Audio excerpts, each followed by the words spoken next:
Buenas tardes. Salvo error por mi parte, los aquí presentes, que son 27 personas en este momento, tienen interés en seguir el webinar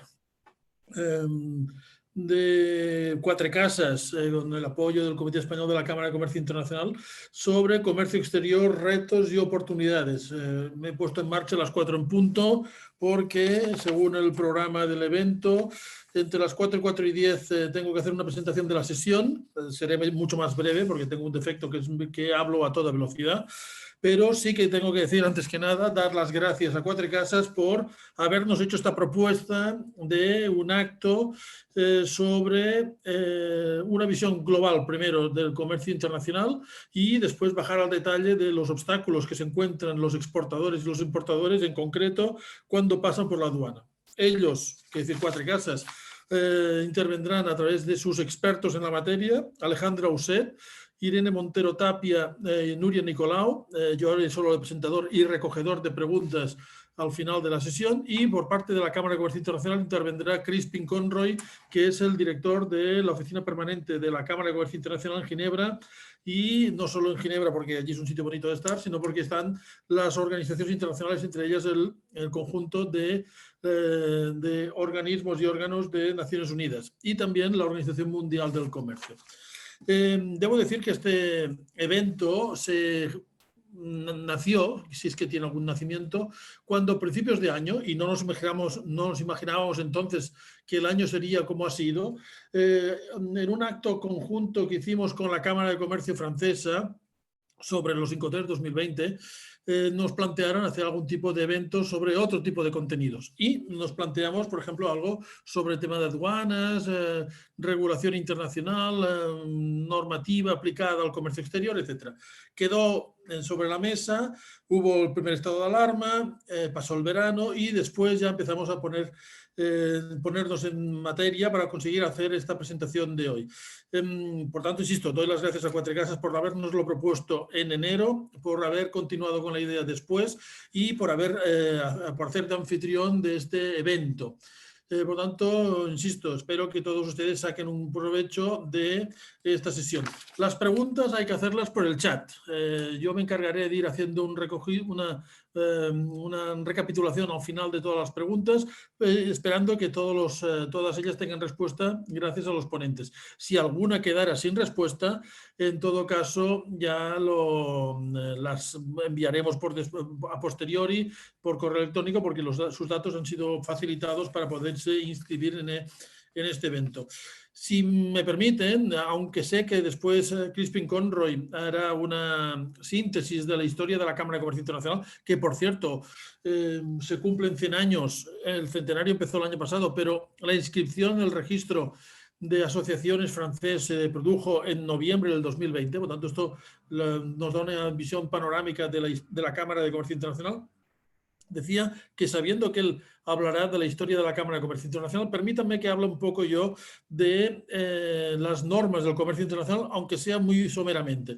Debo decir que yo doy clase de esto y por lo tanto les podría dar una sesión exclusivamente de la OMC, de su historia como Organización Internacional de Comercio que fracasó, del GATT, etcétera. Pero simplificando, en el 47, después de la Segunda Guerra Mundial, y con aplicación de aquellos acuerdos de Bretton Woods que planteaban tener una economía mundial sustentada en 3 patas: la de la financiación sería el Banco Mundial, la de la estabilidad de las divisas sería el Fondo Monetario Internacional, y habría una Organización Internacional del Comercio que daría unas reglas comunes multilaterales al comercio mundial. Esto fracasó, pero ya había habido un acuerdo previo que se aplicaba provisionalmente, que era el GATT, el Acuerdo General de Aranceles y Comercio, que empezó a funcionar desde entonces y funcionó bien. Y funcionó bien por una cosa muy sencilla, que es que sustituyó los típicos obstáculos al comercio que hasta ese momento se introducían, que básicamente eran restricciones cuantitativas. Solo podemos importar 200 toneladas de melones, pero no 201, y no podremos importar más de 30.000 coches, por ejemplo. Esto se sustituyó en las negociaciones del GATT para poder encontrar un mecanismo por el cual los estados pudieran negociar entre sí con cosas que eran idénticas, sustituyendo las restricciones cuantitativas por restricciones basadas en aranceles. Y una vez fijamos que de lo que negociamos son de aranceles, es decir, obstáculos en frontera impuestos por las aduanas, a partir de aquí ya podemos hacer una negociación multilateral global que nos permita ir bajando paulatinamente con el tiempo los obstáculos de comercio. Por tanto, la idea básica de la Organización Mundial del Comercio hoy y del GATT entonces es sustituir los obstáculos cuantitativos por aranceles. Y segundo, aceptar que a largo plazo se producirá una liberalización del comercio, aunque a corto plazo puede haber excepciones y que siempre tendrá que darse el trato mismo que a los nacionales sin discriminar tampoco entre los extranjeros. Por tanto, trato nacional y cláusula de nación más favorecida. Sé que lo he explicado de forma muy somera, pero lo hago para no robar protagonismo a los expertos. Yo a partir de ahora me tengo que desconectar porque solo hago de telonero de este acto. Quizá al final vuelva a aparecer con las preguntas que ustedes tengan a bien plantear y estoy seguro que disfrutarán con el evento. Sé que es muy técnico, pero no por ello menos interesante, que es la visión global del comercio mundial y la particular de cada uno, de ejemplos concretos de la aplicación de los obstáculos en cada una de las operaciones que uno o los clientes de uno pueden tener en el comercio internacional. Me desconecto, he hablado 7 minutos, quedan 3, tenemos 3 de margen para el debate final si es que hace falta y en principio esto tendría que durar el evento 1 hora y cuarto. Lo digo también por si tienen otras obligaciones, aunque sean todas en el mismo sitio, porque no simplemente vamos cambiando de pantalla, pero no cambiamos de lugar, para que tengan también una visión de cuánto puede durar esto. Por tanto, me desconecto y paso la palabra al primero de los ponentes, que ahora mismo no sé quién es de ellos, pero yo me desconecto, supongo, a Nuria Nicolau. Perfecto, ya me queda claro quién es la ponente. Me desconecto y ella tiene la palabra. Muchas gracias, Jordi. Muchas gracias a los asistentes y buenas tardes. Como comentaba Jordi, un telonero de lujo, hay que decirlo, la sesión de hoy quiere tratar un poco de estos retos que estamos viendo, a los que se enfrentan las empresas actualmente, las empresas que se dedican al comercio internacional. Hablaremos un poco de derecho de aduanas, de derechos antidumping y de control de inversiones y de exportaciones y a las sanciones a las que se enfrentan las empresas hoy en día. Y la pregunta que nos podemos hacer es ¿y por qué? ¿Por qué hablamos hoy de esto? ¿Qué nos aporta? Siempre ha habido aranceles, siempre ha habido antidumping y los estados pues, ejercen sus potestades de control. Bueno, nosotros creemos que hay un cambio de tendencia. Sí que es verdad que durante muchos años se ha hablado de la flexibilización del comercio, la facilitación, se ha fomentado, ha habido una globalización que ha afectado indudablemente a este sector y lo ha favorecido, pero estos aranceles que tradicionalmente venían a ser muy bajos, era algo irrisorio, o sea, el impacto económico del arancel había dejado de ser un lastre para el comercio. Cada vez ha habido más acuerdos preferenciales. La Unión Europea, bueno, tiene acuerdos preferenciales con muchísimos países o muchos grupos de países. Pero en los últimos 5 años, si bien con Jordi me decía, tira más atrás, pero bueno, yo diría, en los últimos 5 años estamos viendo que hay una cierta, o vamos a llamarle una guerra comercial, una guerra comercial abierta, y yo creo que los aranceles y estas medidas de control se están, están sirviendo de armas a las que los países, los estados y la Unión Europea pues no son ajenos y al final pues las empresas son un poco las que sufren todo esto.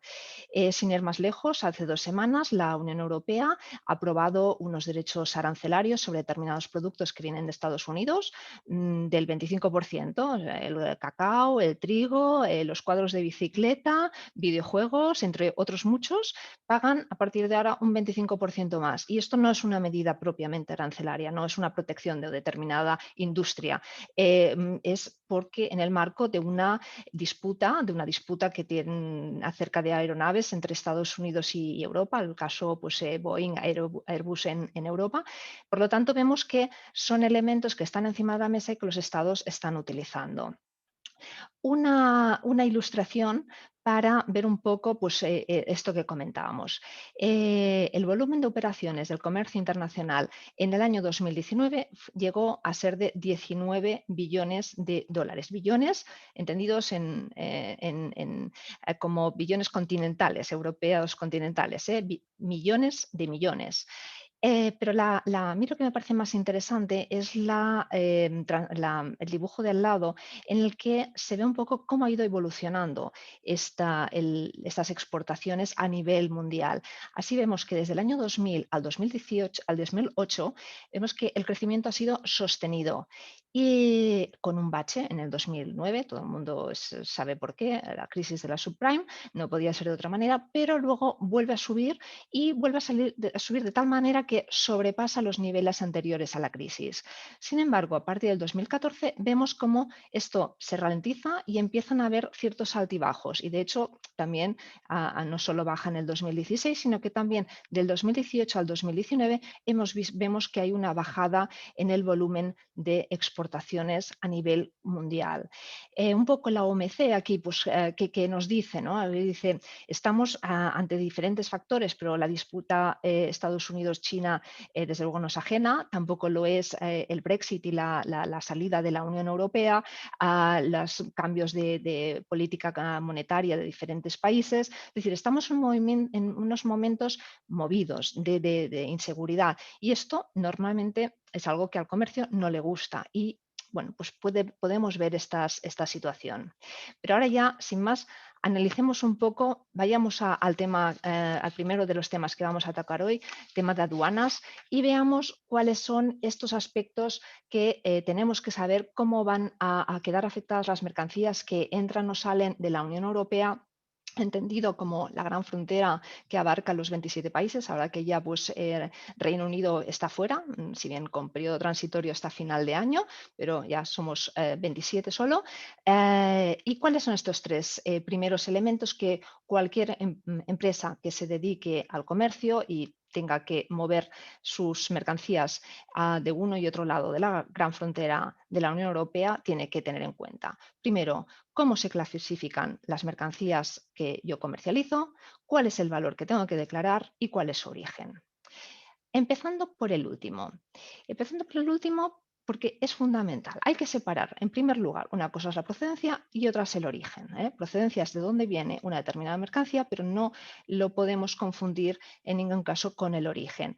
¿Por qué? Porque incluso aunque nuestro proveedor sea de la Unión Europea, tenemos que asegurarnos que esta mercancía, si nosotros, por ejemplo, la queremos exportar, que podamos decir que realmente tiene origen UE. Y esto no es suficiente como que su origen, la procedencia de esta mercancía sea Francia, por ejemplo. No, tenemos que tener claro que realmente es de origen UE. ¿Y por qué es relevante? Porque el tratamiento arancelario de una misma mercancía puede ser muy distinto si viene de un país o de otro, en función de si la Unión Europea tiene algún tipo de tratado arancelario preferencial, que tiene muchos. Y también porque aunque no lo tenga, hay determinadas mercancías que pueden estar sometidas a controles y a medidas comerciales como el antidumping, que es lo que nos comentarán mis compañeros. Entonces, ¿qué se entiende? ¿Cómo podemos saber cuál es el origen de una determinada mercancía? Un primer elemento es muy sencillo, cuando esa mercancía ha sido obtenida íntegramente en un determinado estado. Si es, por ejemplo, un producto agrícola, será relativamente fácil, o un producto pesquero.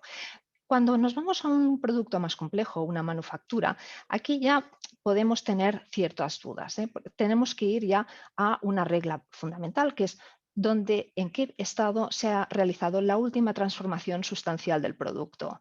Tiene que ser una transformación sustancial que haya conducido a un producto nuevo o que represente un grado de transformación suficiente. De esto también hay mucho escrito, pero ojo porque lo que aquí también el propio Tratado de la Unión, el CAU, lo que establece es la cláusula antiabuso, la cláusula de cierre, que lo que pretende es evitar que en base a una transformación no sustancial se le esté dando un origen falso o distinto al que es el correcto.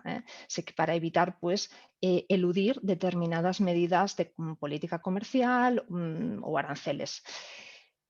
Por tanto, será muy relevante conocer este origen, sobre todo cuando nosotros, si somos importadores, por ejemplo, queremos aplicar una determinada preferencia arancelaria. Tenemos que ver si tenemos o no firmado con ese país un tratado que puede ser bilateral, como el de Corea, como el de Japón, el de Canadá, el de Vietnam, que es súper reciente, o tenemos algún tipo de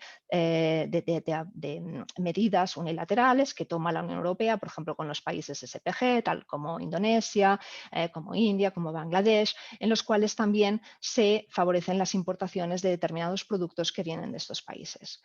Y aquí será fundamental, por tanto, contar con una acreditación de este origen, porque la aduana siempre nos podrá cuestionar si realmente este origen que estamos declarando y que nos permite quizá pagar menos o no pagar unos aranceles, si estamos en una situación en la que lo podemos justificar. Por lo tanto, tenemos que tener estos certificados, que pueden ser muchas veces con el FORMA, el Euro 1, son los habituales, y ahora cada vez más estamos viendo un cambio de paradigma en los nuevos tratados. Ya se impone cada vez más la declaración de factura y se fomenta el uso de los sistemas de registro de los exportadores, los cuales el REX, el exportador autorizado, cada uno en función de los tratados, los protocolos firmados con cada país con el que tengamos algún tipo de acuerdo preferencial. Por lo tanto, hay que atender cuál es el tratado que se está aplicando, con qué país estamos comerciando y ver cuál será el certificado de origen que debemos tener en nuestra posesión.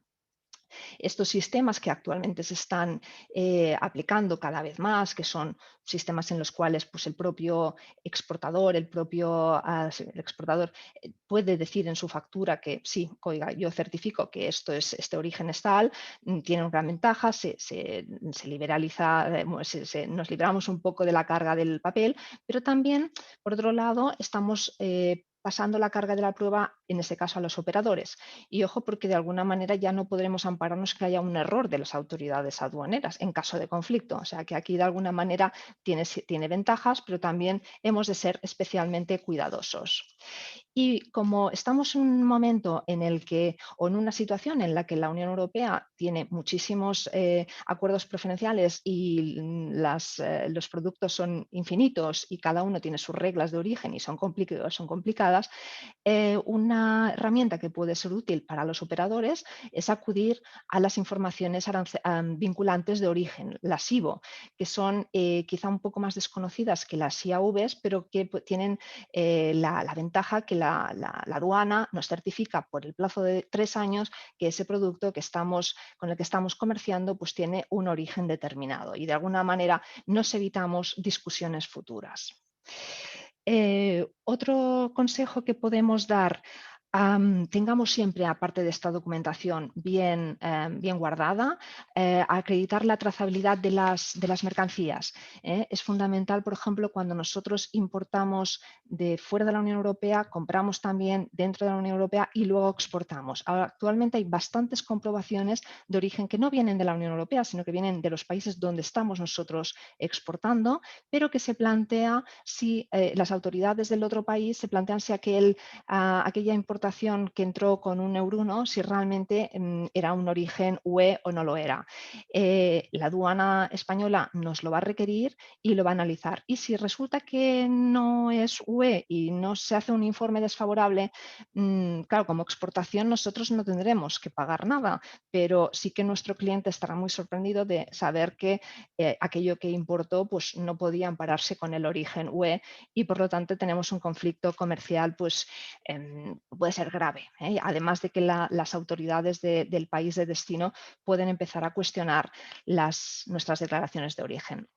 Y otro caso que también hay que tener especial cuidado es no vernos inmersos en los fraudes de certificados de origen, que muchas veces estos vienen ocasionados por supuestos donde los productos están sometidos a fuertes aranceles o a antidumpings en determinados países en los que pues, bueno, puede haber una práctica, ¿no?, tendente a aparentar un cambio de origen sin que haya realmente una transformación suficiente. Entonces, en estos casos en los que normalmente la Unión Europea, a través de la OLAF, hace unos expedientes complejos, aquí el operador puede verse inmerso casi sin comerlo ni beberlo en determinadas situaciones que pueden ser muy gravosas. Por lo tanto, extrememos siempre las precauciones para saber pues, hasta qué nivel pues, tenemos que tener conocimiento de nuestros socios comerciales con quien estamos operando. Yo creo que es un consejo siempre que debemos tener en la mente.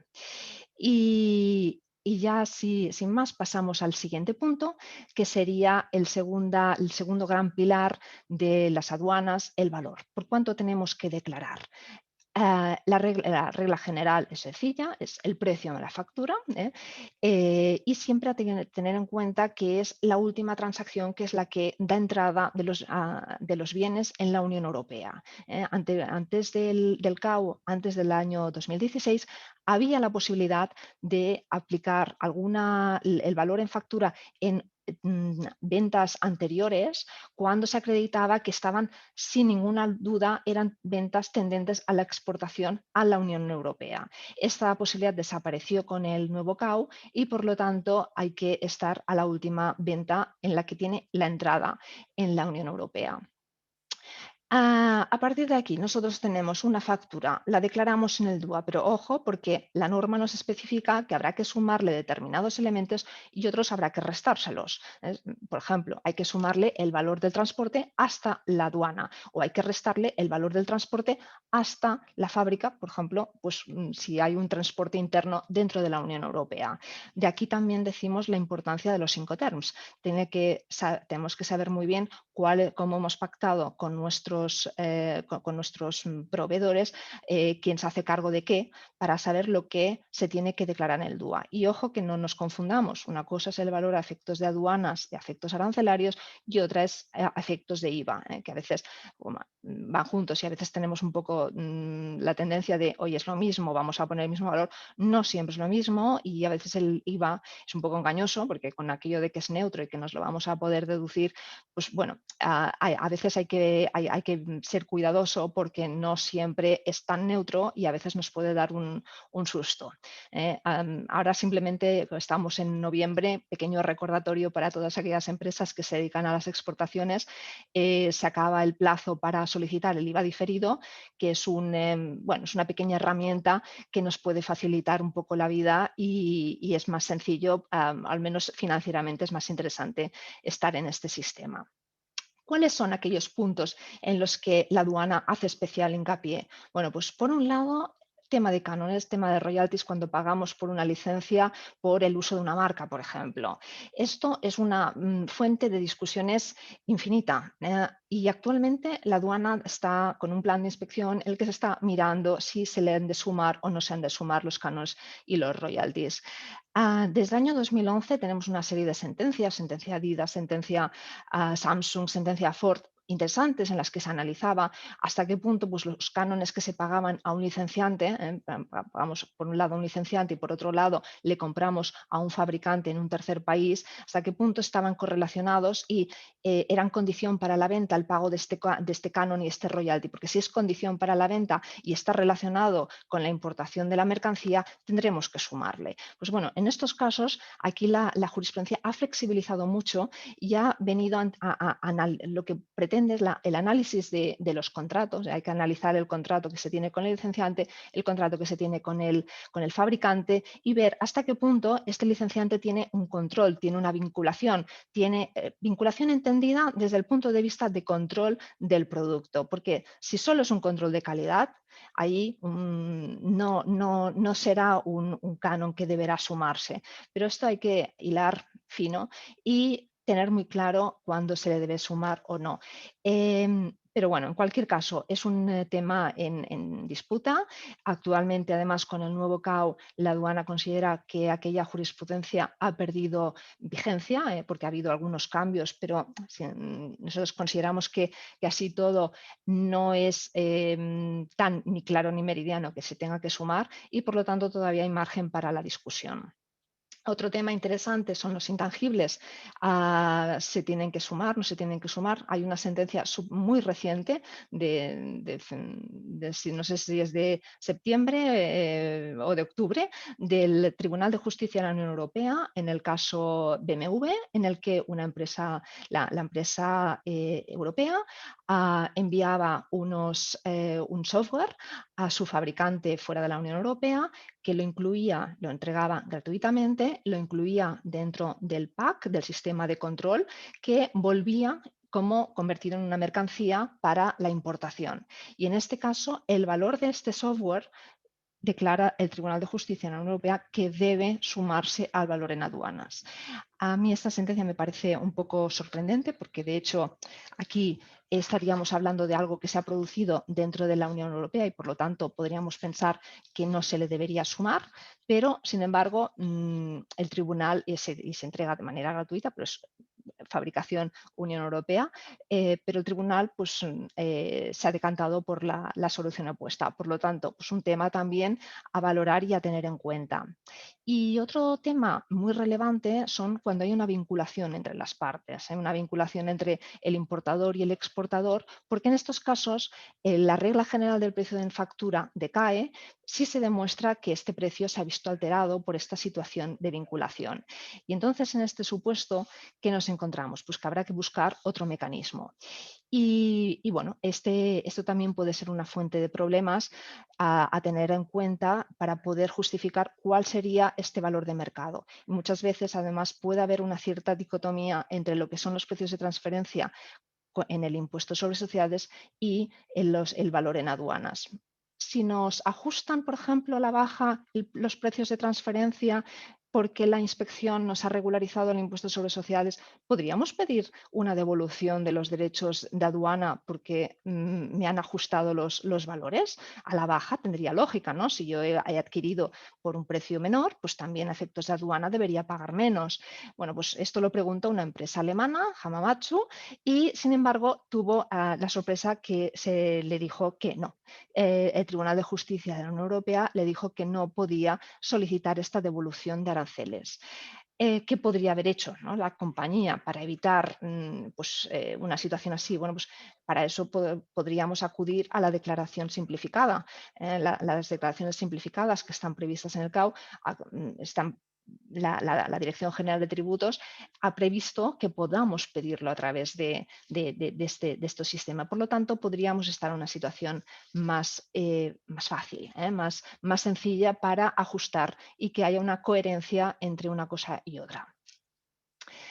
Pasemos ahora al tercero de los puntos, la clasificación arancelaria. La clasificación arancelaria, que como sabemos se basa en el sistema armonizado, tenemos la nomenclatura combinada a nivel de 8 dígitos, el TARIC a efectos de la UE con 10 dígitos y que es un tema muy específico. Hay que conocer el producto desde un punto de vista técnico muy bien para poder saber cómo se clasifica ese producto. Hay que conocer las reglas generales, hay que conocer las normas especiales del sistema armonizado y hay que conocer también reglamentos que va publicando la Comisión a efectos de poder clasificar correctamente los productos.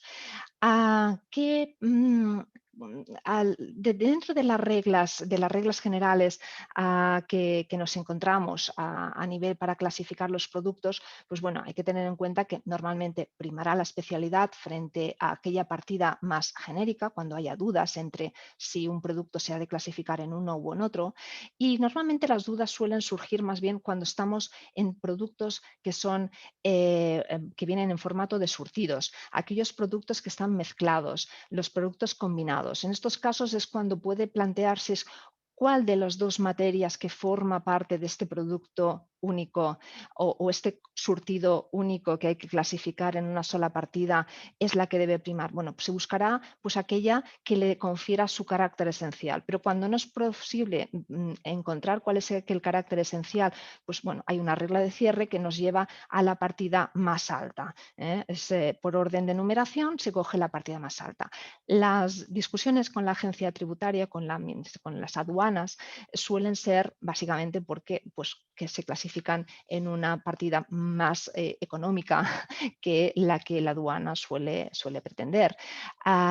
Pero bueno, también aquí, pues elementos a tener en cuenta, pues por ejemplo, es la finalidad del producto. Tenemos un ejemplo aquí muy reciente que era la clasificación de los librojuegos, aquellos libros, imaginémonos, para niños pequeños, casi con poquita letra, que con unos juguetitos al lado para acompañar. ¿Es un libro o es un juguete? Esto cambia mucho tanto a nivel de aranceles como de IVA. El coste es sustancialmente distinto. Pues bueno, aquí como no podía conferirse el carácter esencial a ninguno de ambos, pues la aduana pues, se iba por el criterio de irnos a la partida más alta.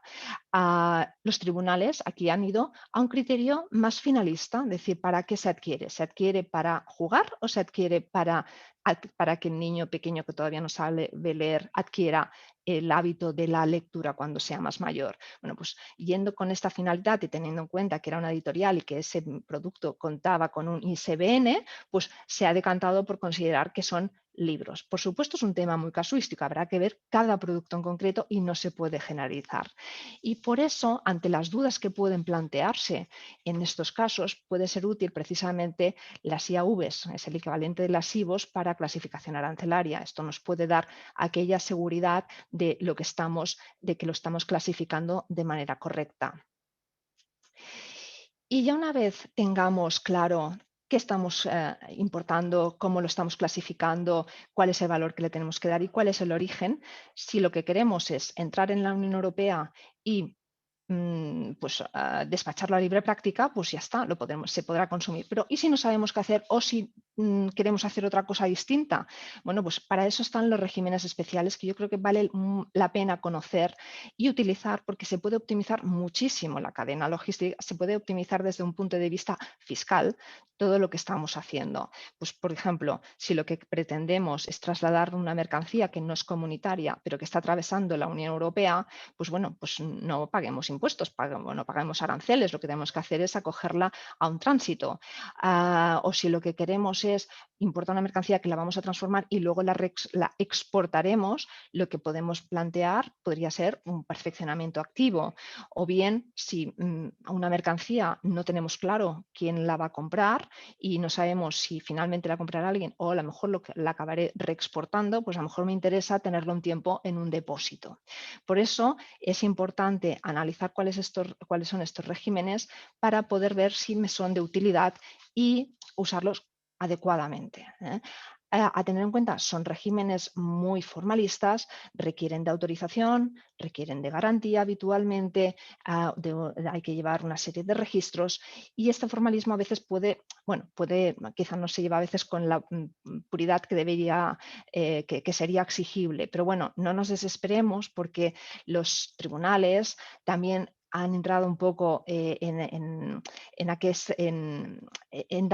hacer primar más el fondo sobre la forma y ya podemos ver cómo tribunales económico-administrativos están reconociendo que si una determinada mercancía se ha utilizado para el destino para el que estaba previsto, por ejemplo, un caso de destino final, en el que pues, una mercancía pues, entraba con unos aranceles muy bajos, se tenía que transformar en otra y se acreditaba que esto había sido así, pero no se habían cumplido pues, determinados requisitos formales. Bueno, pues en estos casos los tribunales dicen no necesariamente vas a perder estos regímenes.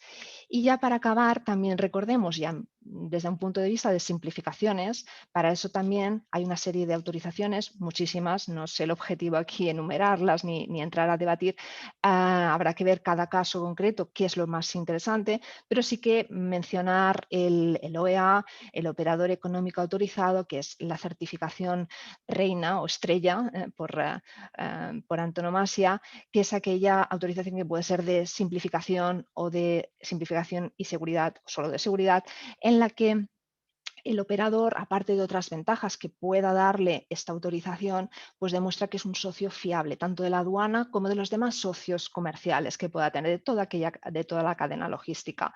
Es una certificación interesante, pero desde luego hay que tener en cuenta qué es lo que nos puede aportar y si nos interesa o no solicitarla, porque el proceso de concesión, aparte de ser largo y laborioso, conlleva una gran implicación por parte de la empresa solicitante.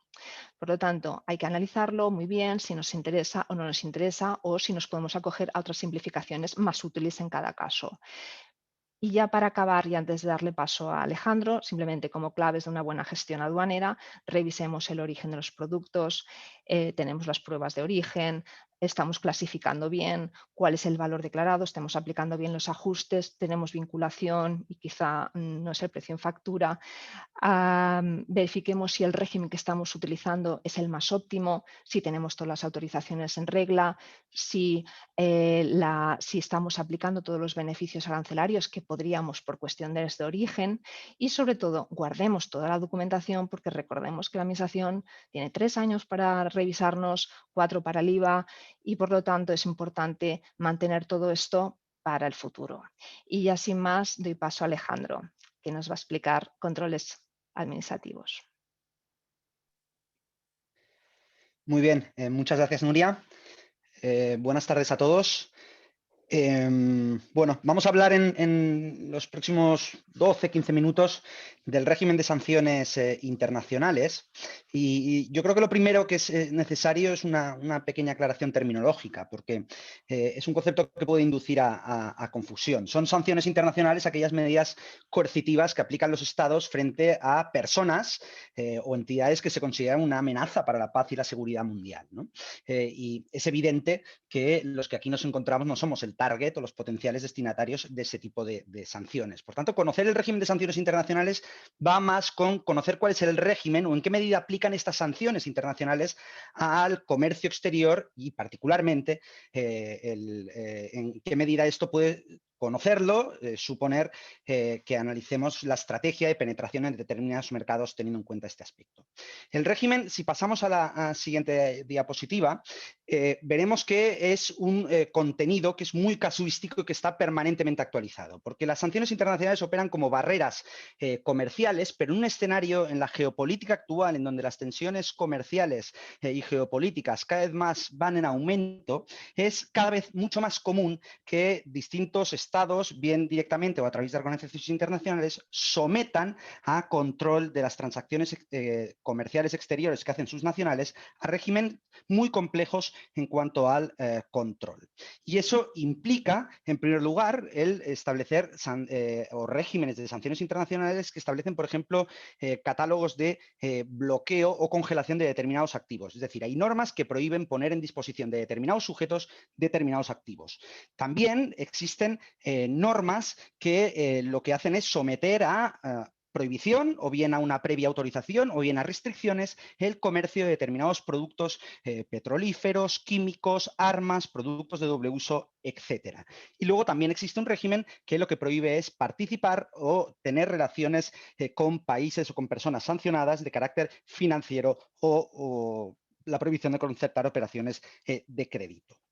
Los destinatarios del régimen de sanciones internacionales, o sea, quienes pueden ser objeto de sanciones internacionales, son estados, son personas privadas, son personas públicas que al final pues, se incluyen o están incluidos en dichas listas. ¿Por qué es relevante para una empresa conocer esta actividad o estas restricciones desde el punto de vista comercial? Pues porque en el ámbito estatal, en España, las infracciones en materia de sanciones internacionales se castigan con normativa o con las sanciones administrativas, incluso penales, que establece la Ley Orgánica de Represión del Contrabando. En segundo lugar, lo que puede ocurrir es que, como consecuencia de la infracción de este régimen, nos incluyan en listados de sanciones o de personas incluidas dentro del régimen de sanciones internacionales y eso puede suponer, desde luego, desde el punto de vista reputacional, desde el punto de vista comercial, prácticamente nuestra expulsión en nuestro mercado. Hay dos tipos, básicamente, o vamos a enfocar dos regímenes de sanciones internacionales que nos interesan a estos efectos. Lo vamos a ver en la siguiente transparencia. El primero, que es el régimen de la Unión Europea.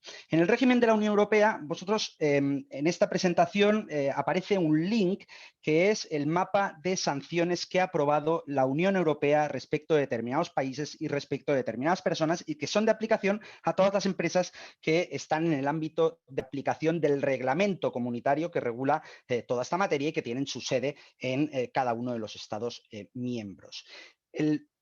régimen de sanciones internacionales se aplica efectivamente a quienes son los nacionales de estados de la Unión Europea, pero puede ocurrir también que empresas extranjeras tengan una filial en la Unión Europea y que por tanto también puedan verse sometidas a infracciones o derivadas del incumplimiento de este régimen. Son sanciones, como veréis en este mapa, que se aplican o que son aplicables a países pues, como Rusia, aparece Turquía, aparece Venezuela, aparece Irán, aparecen muchos países africanos como Sudán, Mali, pero que se aplican con distinta graduación. Cuando se establece un régimen de sanciones internacionales a Rusia no implica que no se pueda realizar ningún tipo de comercio en Rusia, sino que se establece en función de las concretas prohibiciones que se van actualizando además de una manera constante. Si vemos en la siguiente diapositiva os pondríamos un ejemplo en el que, por ejemplo, las sanciones que se imponen a Rusia o a Venezuela, que serían dos ejemplos paradigmáticos, pues implican, como veréis, pues la prohibición de exportación de determinadas armas, productos de doble uso, equipamientos, servicios relacionados con la exploración del petróleo a altas profundidades,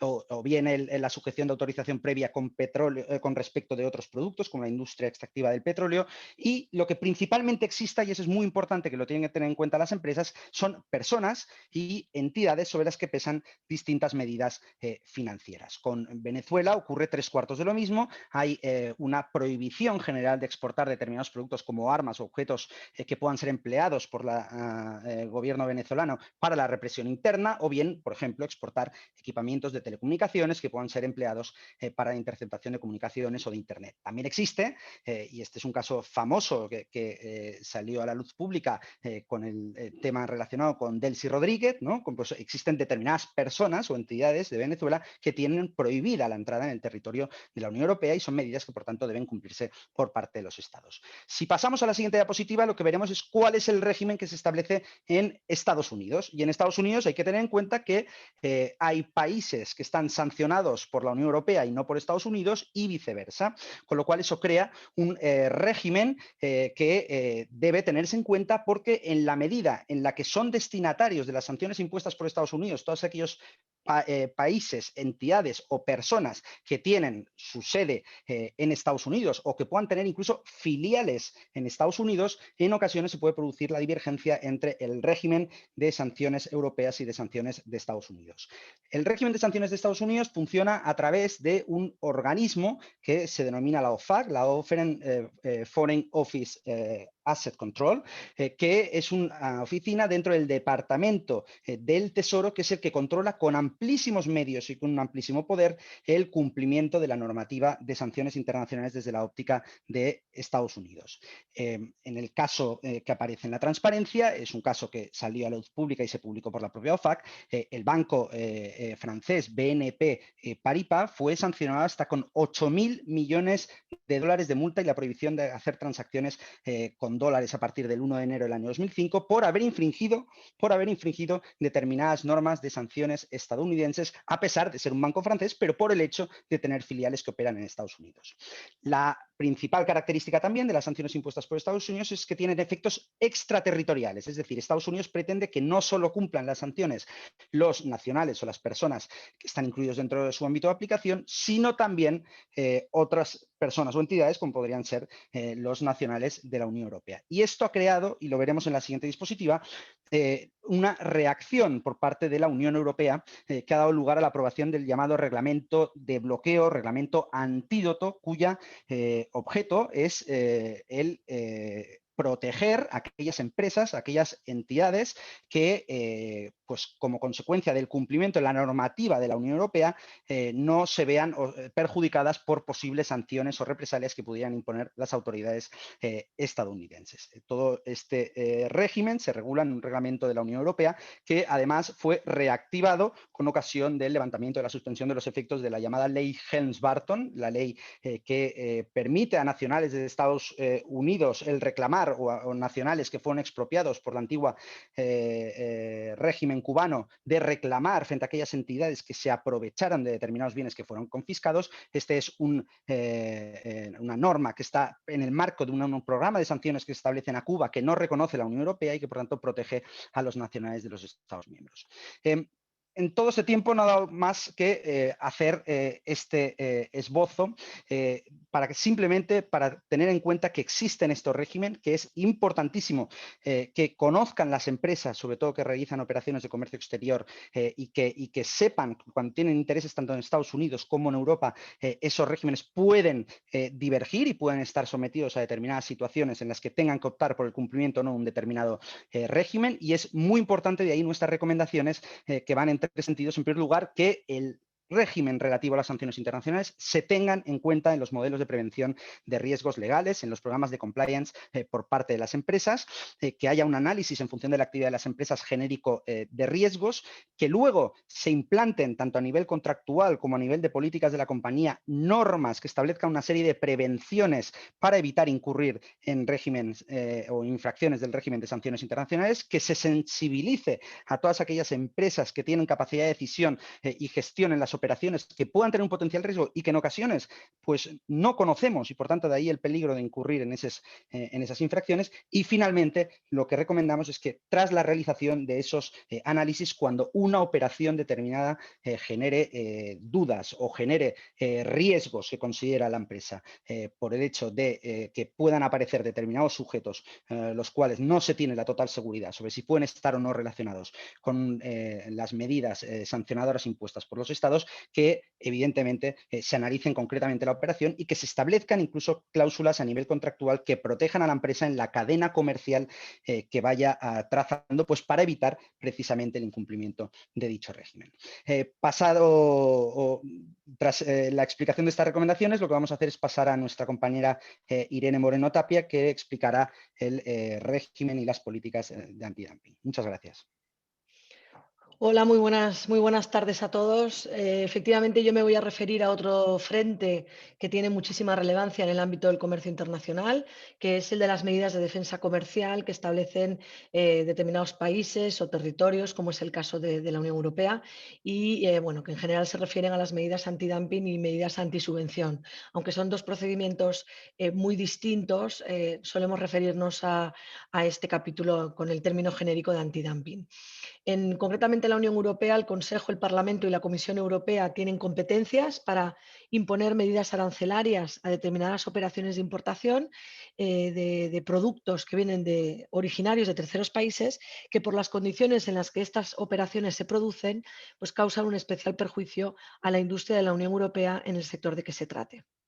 Estamos hablando de operaciones de importación en las que los operadores motu propio, o bien porque así lo deciden o porque reciben subvenciones cuantiosas de sus países de origen, pues pueden importar productos en la Unión Europea a precios mucho más bajos que los precios que aplican en sus mercados domésticos. Estamos hablando de procedimientos extremadamente reglados, sujetos a plazos muy estrictos y en los que se prevé la intervención de muchísimos sujetos. En la siguiente transparencia veréis una descripción en términos generales del procedimiento que se sigue en la Unión Europea. Contamos con dos reglamentos, uno para lo que es el procedimiento antidumping y otro para el procedimiento antisubvención, que regulan con todo detalle los procedimientos, los derechos de las partes. Se trata de procedimientos que se nutren fundamentalmente de principios y de procesos adaptados a nivel internacional, fundamentalmente en la Organización Mundial del Comercio. Y por tanto nos podemos encontrar con procedimientos muy similares, si no idénticos en algunos casos, entre países o entre territorios. En el caso de la Unión Europea, la institución que se encuentra en el centro de estas investigaciones es la Comisión Europea, que tiene amplísimos poderes de investigación en este ámbito. Normalmente el procedimiento se inicia con una denuncia de un grupo de productores de la Unión que represente al menos el 25% de esa industria. Con esa denuncia se presenta numerosísima información que permite determinar el producto concreto que está afectado a partir de la clasificación arancelaria, como ha mencionado antes Nuria, y además el origen. Recordemos que aquí es muy importante la diferencia entre origen y procedencia. Un producto puede ser importado de Vietnam, pero su origen puede ser chino. Digo Asia porque es la mayor parte de las ocasiones estos procedimientos afectan a productos asiáticos y es importante saber el origen concreto de estos productos para conocer si están o no afectados por un determinado procedimiento. También en esa denuncia se aportará información para conocer el periodo de referencia que investigará la comisión, el perjuicio que se está causando, etc.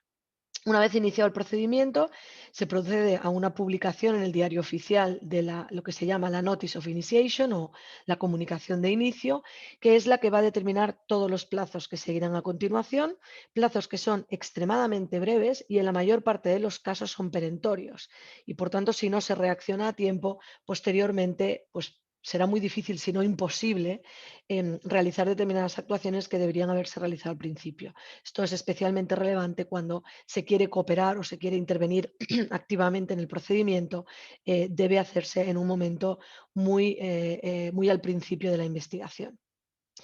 Publicada entonces la Notice of Initiation, surge la posibilidad de darse a conocer, lo que se llama darse a conocer ante la Comisión Europea, en su caso, y digo en su caso porque depende mucho del papel que el operador tenga en el proceso en las operaciones que se están investigando. No es lo mismo ser un productor europeo que no produce ni comercializa en la Unión, sino que importa productos de importadores que únicamente están en el país investigado, o ser un importador que solamente de manera puntual importa volumen afectado por esa investigación de ese país concreto.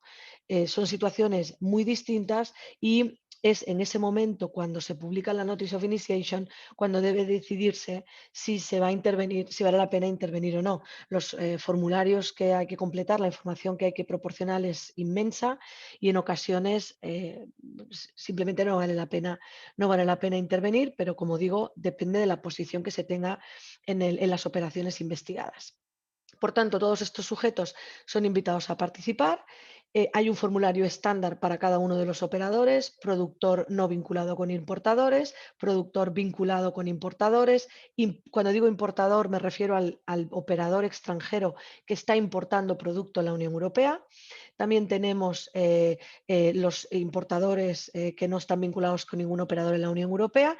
Bueno, todos estos operadores tienen un formulario específico en virtud del cual pueden facilitar información o deben facilitar información a la Comisión Europea.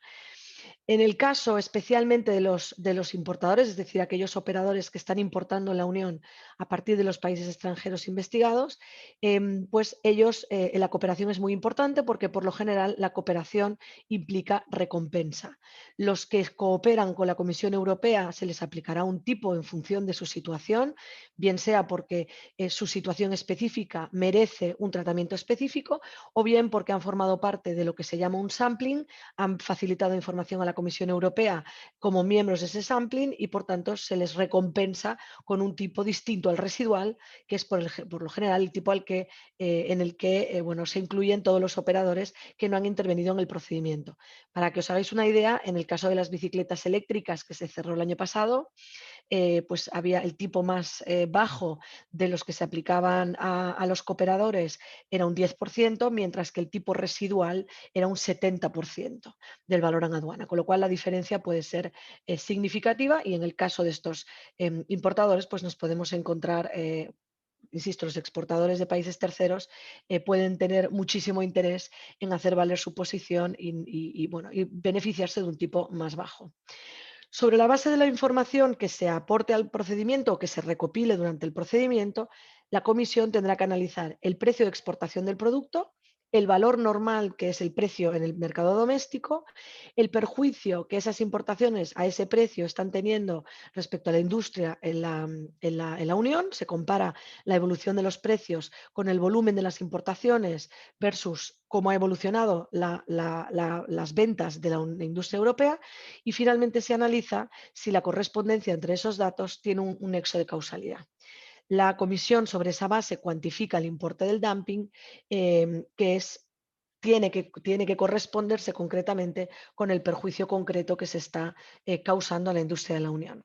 Normalmente se utiliza un país de referencia para el análisis. Si el país del que provienen las importaciones afectadas no es de economía de mercado, la Comisión Europea utilizará un país que llama comparable, que bueno, esto suele ser objeto de muchísimas críticas porque no siempre se pueden comparar dos mercados de manera idéntica, es decir, a nivel de demanda, a nivel de productos que se comercializan, etcétera, pues es muy difícil meter a dos países en el mismo saco y considerar que tienen características idénticas o similares. Y por tanto, en la fase de comentarios se suele criticar bastante el país elegido por la Comisión. Luego, además, en ese país se tienen que encontrar operadores que cooperen con la Comisión y que aporten información, que en muchos casos es prácticamente imposible. Una vez que se inicia la investigación, al cabo de unos meses, la Comisión tiene la obligación de determinar si procede la imposición de derechos, lo que se llaman derechos provisionales antidumping. A partir de ese momento, incluso la Comisión puede decidir obligar a las autoridades aduaneras nacionales a registrar las importaciones para evitar que antes de que se impongan los derechos definitivos, los operadores se aprovisionen de producto originario de esos países y, por tanto, de alguna manera se caigan en saco roto los derechos definitivos que se impongan con posterioridad. Y si finalmente se confirman los derechos, pues sobre la base de esos registros de las importaciones, pues se recaudarán los derechos antidumping correspondientes a ese periodo. Os hemos recopilado en una de las transparencias algunos ejemplos de los procedimientos que se han abierto recientemente. Estos son solamente los que se han abierto o se han reabierto desde el mes de septiembre. Suele ser bastante frecuente que se inicien en cada mes, se inician bastantes procedimientos, y más recientemente, bueno, pues por las guerras comerciales de las que antes hablaba Nuria, pues que ha habido bastantes procedimientos que se van abriendo a uno y otro lado del océano, bueno, con una especie de efecto dominó. Os hemos puesto también en la transparencia siguiente una serie de titulares de noticias donde aparecen también algunos de estos casos en otros territorios que no son la Unión Europea. Veis que los sectores afectados son muy variados. El acero suele ser un sospechoso habitual, pero también el sector químico, energético, bienes de consumo, bicicletas mencionaba antes, el calzado también, por mencionar algunos de los casos de la Unión Europea. Y bueno, también en el caso de Estados Unidos que os he mencionado, pues algunos productos básicos que obviamente ahí los derechos antidumping duelen más, pues también han estado afectados, como puede ser el vino, algún producto químico, etcétera. Por último, por cerrar este capítulo, quisiera comentar algunas notas características de estos procedimientos que creo, bueno, en mi experiencia creo que son extrapolables también a otros países, no solamente son predicables de los procedimientos antidumping en la Unión Europea. Son procedimientos muy intensos, duran entre 1 año y 1 año y medio, pero incluso cuando la Comisión ha de adoptar la medida o adoptar la decisión sobre si impone o no derechos provisionales, han pasado muy poquitos meses desde la Notice of Initiation y, por tanto, se trata de procedimientos que en 6-8 meses tienen una intensidad espectacular, con una documentación, además, expedientes documentales muy voluminosos que además requieren un análisis constante. Es importante a veces, según el papel que se juega en las operaciones afectadas, coordinarse con el otro lado de la película, si me permitís la expresión, pues aquellos operadores que desde la Unión Europea importan deberán coordinarse con los exportadores en el país investigado, y será importante, bueno, pues que tengan, al menos a nivel de asesores, que tengan una mínima coordinación en el marco de estas investigaciones. Como decía al principio, es muy importante que desde el momento 1 se determine la estrategia de si cooperar o no cooperar, hasta qué punto se desea intervenir en el procedimiento, porque los plazos, como decía, son perentorios y en muchas ocasiones ya no cabe rectificar una posible cooperación en un momento posterior, y por tanto hay que estar muy pendientes de las aperturas de los procedimientos. Hay que tener en cuenta además que desde el momento en que se interpone la denuncia hasta el momento en que se publica la Notice of Initiation ya pasa un periodo que puede ser de varios meses. La Comisión en esos meses ha analizado la denuncia y ha tomado ya ciertas decisiones, y por tanto a partir de la publicación de ese inicio las cosas van bastante rápido. También es importante tener en cuenta que en todos estos procedimientos los aspectos contables y económicos son muy relevantes. Tened en cuenta que la investigación se basa en la cuantificación del importe del dumping, y por tanto hay un análisis muy al detalle de todos los costes de los operadores que intervienen en las operaciones, en todos los conceptos que os podáis imaginar, y además se tiene que comparar el dumping con el perjuicio causado a la industria europea, con lo cual ya digo que los análisis cuantitativos son fundamentales y muy relevantes. Y por último también querría mencionar que las inspecciones en este ámbito son muy frecuentes. La Comisión Europea debe verificar que la información que se le aporta es es verídica, es veraz y por tanto son bastante frecuentes las inspecciones tanto en los países exportadores como también en el caso de los operadores que están importando desde la Unión, incluso a los propios productores denunciantes, pues la Comisión Europea hace inspecciones con bastante frecuencia, son muy intensivas, aunque, bueno, a diferencia de otros ámbitos, estas son anunciadas anticipadamente y por tanto se pueden preparar. También, y simplemente para cerrar, dos cosas importantes. Una vez que se acaba el periodo de investigación y se imponen los derechos antidumping definitivos, es importante lo que se llama los mecanismos, bueno, la verificación de los mecanismos de elusión. La Comisión Europea inicia en ese momento una monitorización de los flujos a partir de la imposición de los derechos definitivos y, en su caso, anteriormente derechos provisionales, para verificar si los flujos comerciales se han modificado, es decir, si los operadores que estaban exportando desde los países investigados han empezado a cambiar y a pasar por terceros países con operaciones muy poco relevantes, pues una transformación muy poco sustancial o incluso ni siquiera afectación del producto, sino que se establece una oficina comercial, el producto pasa por otro país no afectado por los derechos antidumping con la única finalidad de eludir la aplicación del derecho.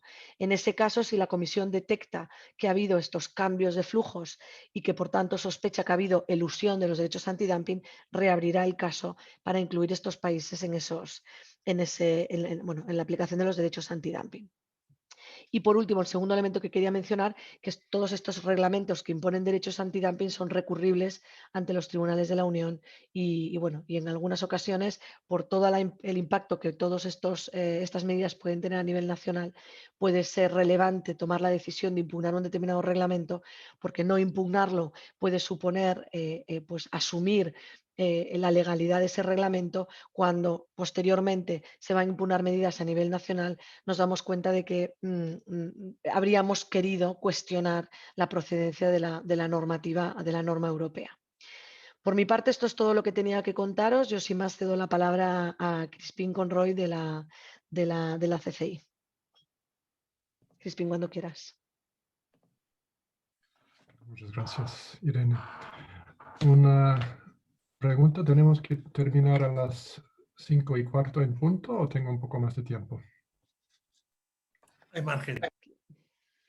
¿Perdón? Hay margen, ok, perfecto. Hay margen, porque soy yo el que lo controlo, por tanto, y nos han dicho que no nos cortarán la línea, por lo tanto, hay un margen. Tampoco es cuestión de hacer 2 horas ahora, pero sí, hay margen, no hay problema. Ok, entonces Jordi, solo 1 hora, entonces.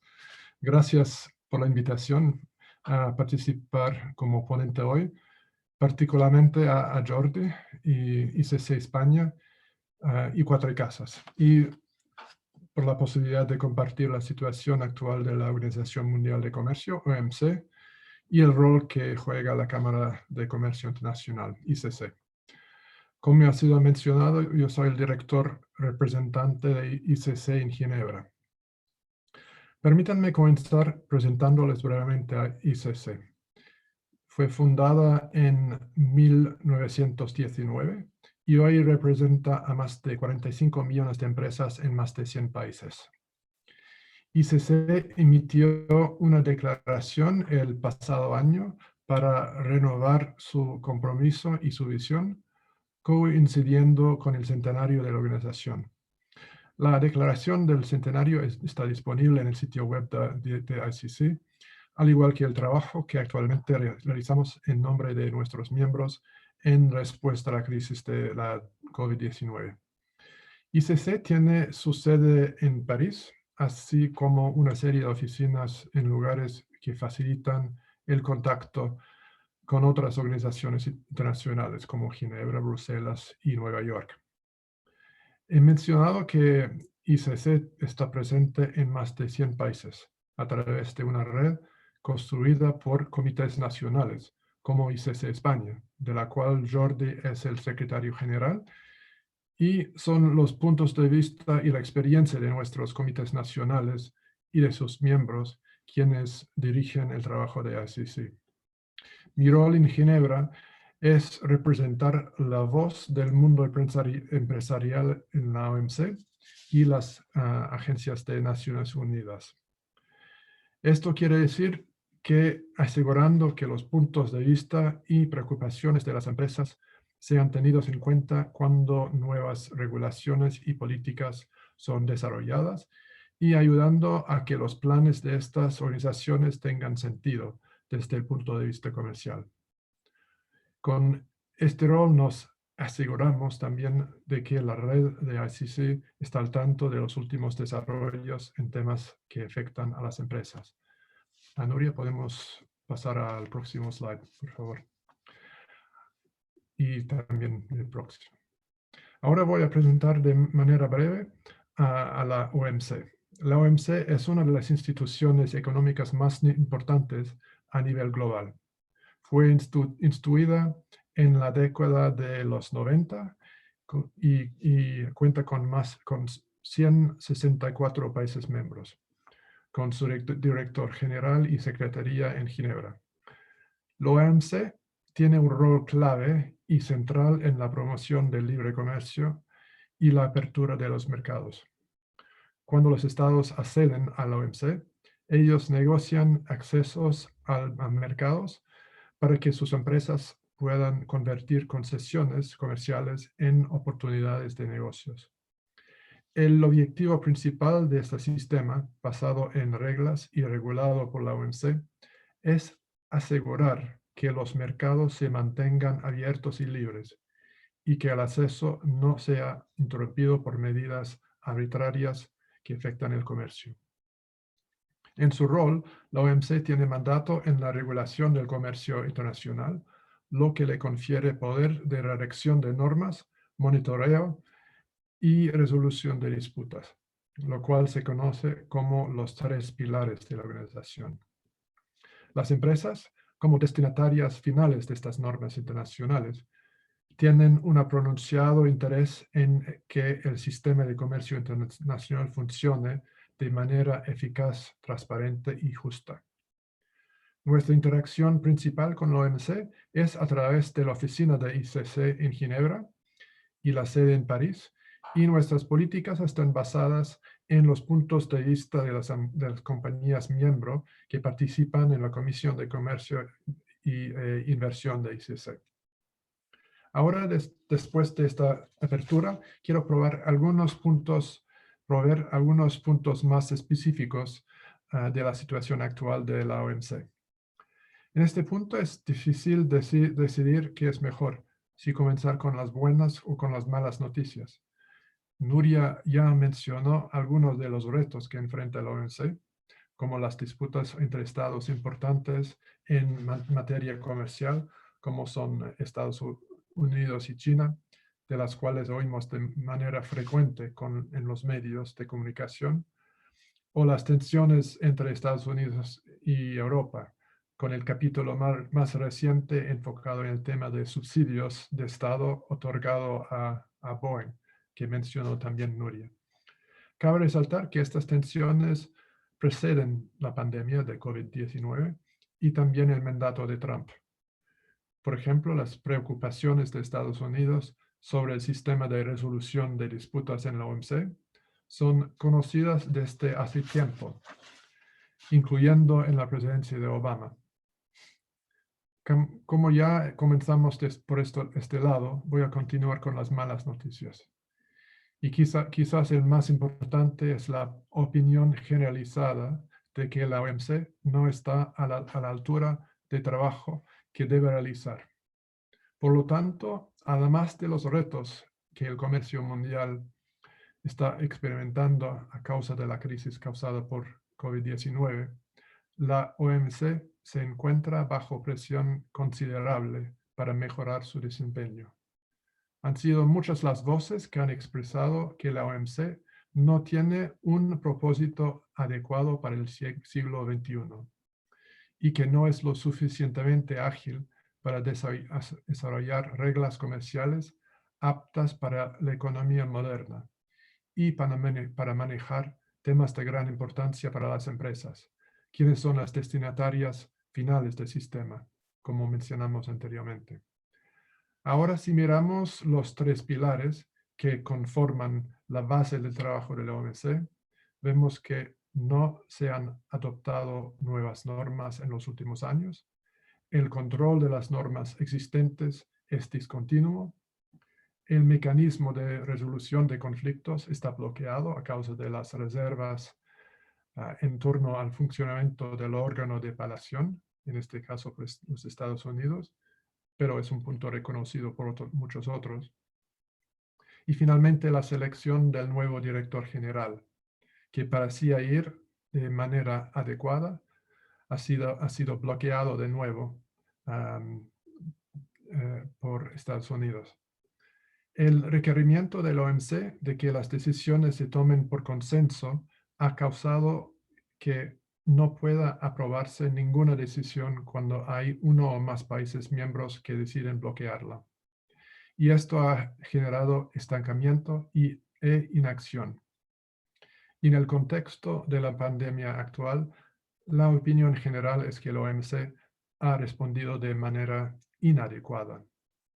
ICC ha expresado al OMC preocupaciones sobre las medidas restrictivas en materia comercial que muchos países han tomado, especialmente en artículos médicos de emergencia y productos alimentarios, y ha expresado que tales medidas deben ser proporcionales, específicas y temporales. También hemos expresado preocupaciones sobre la falta de transparencia en la implementación de tales medidas. En otras palabras, la falta de información oportuna para que las empresas se puedan adaptar, lo cual impacta a pequeñas y medianas empresas de manera negativa. Hemos dicho también en foros de la OMC y en otros como el G20 que la OMC debe jugar un papel central en promover la remoción temprana de medidas comerciales restrictivas y en asegurar que la recuperación esté basada en el libre comercio. Estos puntos toman mayor importancia cuando nos referimos a la producción y distribución de vacunas contra COVID-19. Que ahora parece una realidad plausible. En efecto, ICC está trabajando en numerosos foros internacionales, incluyendo la OMC, para promover el acceso justo y equitativo, evitando el nacionalismo en este tema. Pero hay también algunas buenas noticias. Y cuando digo esto, estoy seguro que estoy siendo pragmático y realista. He dicho que medidas nuevas de importancia para la economía moderna y las empresas del presente no han sido aprobadas recientemente, pero hay una excepción, el Acuerdo sobre la Facilitación de Comercio, AFC. Las demoras burocráticas y los trámites engorrosos representan una carga para los comerciantes que participan en el comercio transfronterizo de mercancías. Por lo tanto, la facilitación del comercio a través de simplificación, modernización y armonización de los procedimientos de exportación e importación es un tema crítico para el sistema mundial de comercio. Los miembros de la OMC concluyeron en 2013 las negociaciones relativas al AFC y este entró en vigor en 2017. El AFC contiene disposiciones para agilizar el movimiento, el levante y el despacho de mercancías, incluidas las mercancías en tránsito. Asimismo, en él se establecen medidas para la cooperación efectiva entre las autoridades aduaneras y otras autoridades competentes para facilitar el comercio y el cumplimiento de procedimientos aduaneros, así como disposiciones de asistencia técnica. Otra noticia muy positiva son los Joint Statement Initiatives, o JSIs en inglés. Muchos actores, incluyendo ICC, han abogado por una profunda reforma de la OMC para garantizar que mantenga su relevancia. En la última conferencia ministerial de la OMC, el MC11, celebrada en 2018, algunos países miembros decidieron emprender acciones específicas a través de las llamadas iniciativas de declaraciones conjuntas plurilaterales, los JSIs, en vez de multilaterales, que incluyen temas como comercio digital, pequeñas y medianas empresas, facilitación de la inversión para el desarrollo y empoderamiento femenino en el comercio, entre otros. Tal vez si hay preguntas, por ejemplo, sobre el comercio digital, podría responder en la sesión de preguntas. Antes de concluir, permítanme presentar un punto final sobre la importancia de un funcionamiento efectivo de la OMC.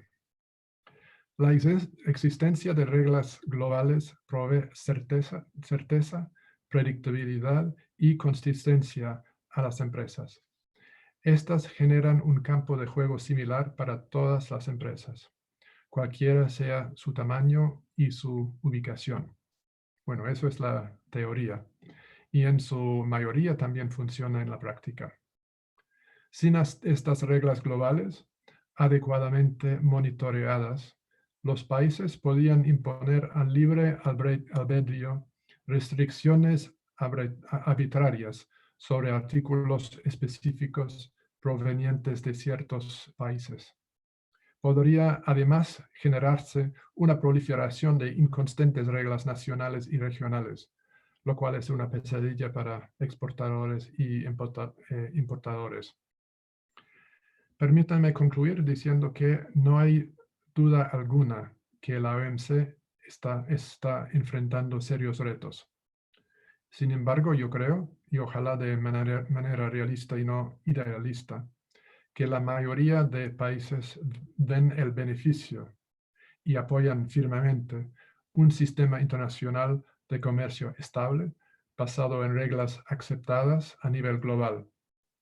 Incluso se menciona que el representante de comercio de Estados Unidos, Bob Lighthizer, ha dicho que si la OMC no existiera, habría que inventarla. Los siguientes 12 meses serán críticos para la credibilidad y bienestar general del sistema de comercio internacional. Primero que todo, los miembros de la OMC deben demostrar mucho más liderazgo en la respuesta a la pandemia, ahora que entramos en una fase de disponibilidad de vacunas, si todo sigue bien, incluyendo en los retos masivos que esto implica en términos de producción y distribución. Estamos de acuerdo en que la OMC no respondió bien en las primeras fases de la crisis, cuando pocas acciones concretas fueron tomadas frente a medidas restrictivas sobre el comercio de artículos médicos y alimentarios esenciales. Ahora los Estados miembros tienen la oportunidad de proveer liderazgo en el tema de vacunas, en coordinación con otras entidades como ICC, y jugar un rol decisivo en facilitar el comercio para promover una recuperación sostenible y resiliente. Con los últimos eventos políticos en Estados Unidos y lo que parece ser una presidencia segura de Joe Biden, surgen preguntas como la reintegración de Estados Unidos a la comunidad internacional o la renovación de apoyo a la Organización Mundial de Salud. Con relación a la OMC, ¿jugarán los Estados Unidos un rol constructivo en el sistema de resolución de disputas? ¿Desbloquearán el proceso de selección del director general? Todas estas posibilidades están abiertas y demostrarían que la tendencia hacia el nacionalismo y proteccionismo es reversible. Pero no es solamente los Estados Unidos. Todos los países necesitan comprometerse con este esfuerzo. Terminaré con una invitación. Hay un reconocimiento creciente dentro de la OMC de que ICC representa la voz de la economía real y los delegados en Ginebra quieren oír esa voz Para esto se necesita que los países miembros escuchen las preocupaciones de sus empresas y que se les recuerde que estas organizaciones están construidas para el beneficio de los usuarios finales, que en el caso de la OMC son las empresas. Los invito a que ayuden a elevar esa voz en los corredores de la OMC en áreas que son prioridad para las empresas españolas, a través de conversaciones con su gobierno y a través de ICC España y Jordi, ICC París y las diferentes comisiones y conmigo ICC en Ginebra. Puede ser que sea en tema de comercio digital o en otros temas de interés vital para todos ustedes. Muchas gracias. Gracias, Crispin. No te has pasado tanto de la hora como tenía miedo el de pasarse. Debo dar las gracias a Crispin por haber hecho esfuerzo de decir cosas como predictibilidad o resiliencia, palabras que incluso a nosotros nos cuesta decirlo de tirón, pues a él se ha lanzado a hacer cosas como esa. En todo caso, queda aceptado el reto. Me ofrezco, porque el Comité Español, su secretaría está en Barcelona y estoy a su frente, pero todo el Comité Español está a su disposición para todos aquellos temas que ustedes crean que a través de la CCI se puede hacer llegar a las organizaciones internacionales, no solo la OMC, sino también la Organización Mundial de Aduanas, que son las que materializan estas restricciones al comercio que se han planteado. Hay 5 preguntas, de realidad que son 3. Lo digo porque una es 3 preguntas recortadas en 3 mensajes distintos. Una es de María Jesús Alzaguren, donde pregunta qué pasa con el depósito de enero en el Reino Unido a partir del 1 de enero. Lo dejo planteado y la correspondiente ponencia ya contestará. La segunda es una clásica sobre el que ha llegado tarde, si puedo retener la grabación, supongo que sí. Y la tercera de Ruth Allende Alonso sobre las herramientas que permitan la trazabilidad de las normas de origen y las cuestiones de origen preferencial. Lo digo planteado en base a las ponencias que se han recogido. Si me permiten, no sé si los ponentes quieren intervenir, si no yo haría mi síntesis final para poder clausurar la sesión. Lo digo pensando que no es cuestión de alargarlo innecesariamente. ¿Los ponentes quieren intervenir en respuesta a alguna de las 2 preguntas sustantivas que tenemos planteadas sobre el tema de el depósito aduanero en el Reino Unido a partir de enero y el del origen preferencial, las normas de origen y su trazabilidad, si hay alguna herramienta? Sí, hola.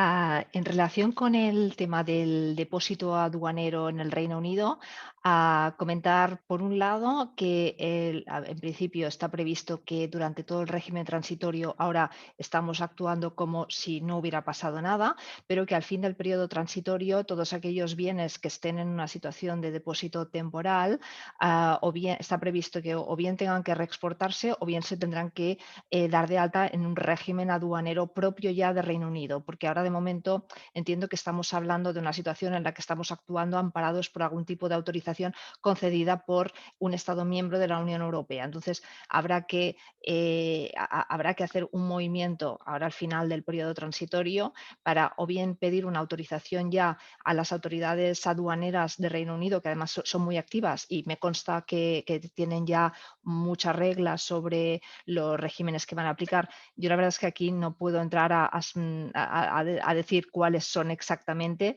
pero me consta que en general no han cambiado muchas cosas. O sea, yo creo que va a haber regulaciones en el futuro en el que se van a separar más, o sea, ya van a tener sus propias tarifas, tendrá una serie de regulaciones, pero muchas otras van a ser una copia fiel de lo que se está haciendo a Unión Europea, porque pensemos que estamos hablando de un sistema aduanero que también está muy armonizado dentro del marco pues, de la OMA. Al final también las cosas no cambian tanto. Probablemente habrá muchos más efectos a nivel regulatorio de productos, que aquí poco a poco también pues, Reino Unido irá dictando sus propias normas, ya no estará bajo el paraguas de los reglamentos comunitarios y por lo tanto ya no solo aduanero sino a nivel pues más paraduanero habrá probablemente habrá cambios, pero sí, en principio lo importante es solicitar las autorizaciones, que sea la Unión Europea la que vaya la que tendrá que concederlas para poder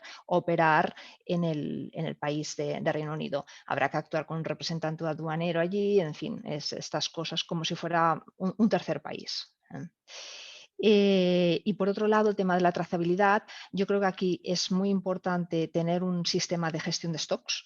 O sea, aquí al final cuando tenemos una comprobación de mercancías, si son porque tenemos en el almacén, me imagino que hay un tema en el que hay mercancía comunitaria y mercancía no comunitaria, es tenerlo físicamente, que sea muy claramente esté separado y a nivel de informática que esté también, que sea identificable. O sea, esta trazabilidad nos la piden normalmente a nivel de trazabilidad pues, de los sistemas informáticos. Por lo tanto, aquí la gestión de stock es relevante.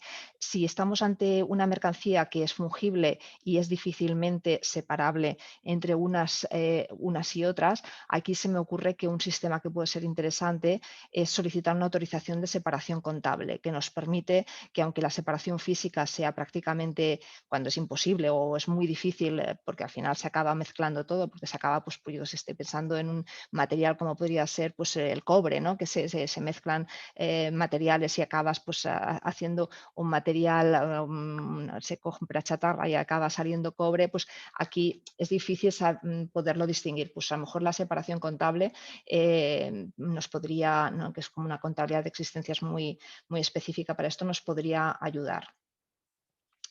No sé si con esto he contestado las preguntas. Yo creo que sí, es que me olvido de conectarme el micrófono. Para no pasarnos excesivamente de la hora y antes de superar el cuarto de hora académico que siempre hay de margen, en cuanto a mi resumen, yo diría que he aprendido mucho y eso es importante. No sé si les hacen ningún servicio a ustedes, pero que yo he aprendido me parece a mí mismo útil. Dejaría quizá planteado la necesidad de hacer una relación de acrónimos, porque desde la OEA, Operador Económico Autorizado, la IAU, que es el equivalente al IVO, pero para clasificación arancelaria, el IVO, el CAU, el DUA, OLAF y OFAC, que son el uno europeo y el otro de Estados Unidos, nos salen un montón de siglas que nos dejan un poco desorientados. Pero bueno, lo dejo planteado para los ponentes y después quieren aclararlo. En cuanto a Tariq, por ejemplo, no es el nombre de un señor musulmán, sino que es digamos, un repertorio de la clasificación arancelaria.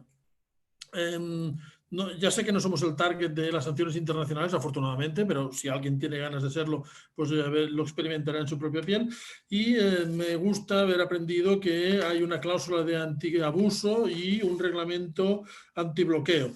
Y finalmente, dado que hemos hablado de la distinción entre origen y procedencias, aquello de dónde soy, de dónde vengo, pues yo, perdón por la expresión, porque voy a hacer un ejemplo un poco brutal, y dado que lo saco de un caso de arbitraje, de un mood de arbitraje del año pasado, en una inseminación artificial de caballos, donde lo que se está vendiendo es esperma de caballo, el origen sería el caballo y, la procedencia sería el caballo, y el origen sería el caballo, la procedencia sería la nevera.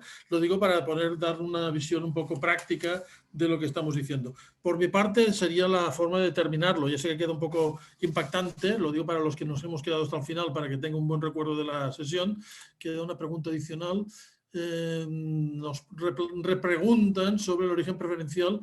No hay ninguna repregunta, porque no, que simplemente nos da las gracias, lo que estaba controlando. Pues nada más, salvo que los organizadores Cuatro Casas quieran añadir alguna cosa más, yo levantaría aquí la sesión, dando las gracias a todos los asistentes y confiando que les haya sido de utilidad. No sé si alguien tiene que cerrar y desconectar. Dar simplemente las gracias a todos los asistentes y al ICC por estar aquí con nosotros. Pues que tenga todo el mundo buena tarde.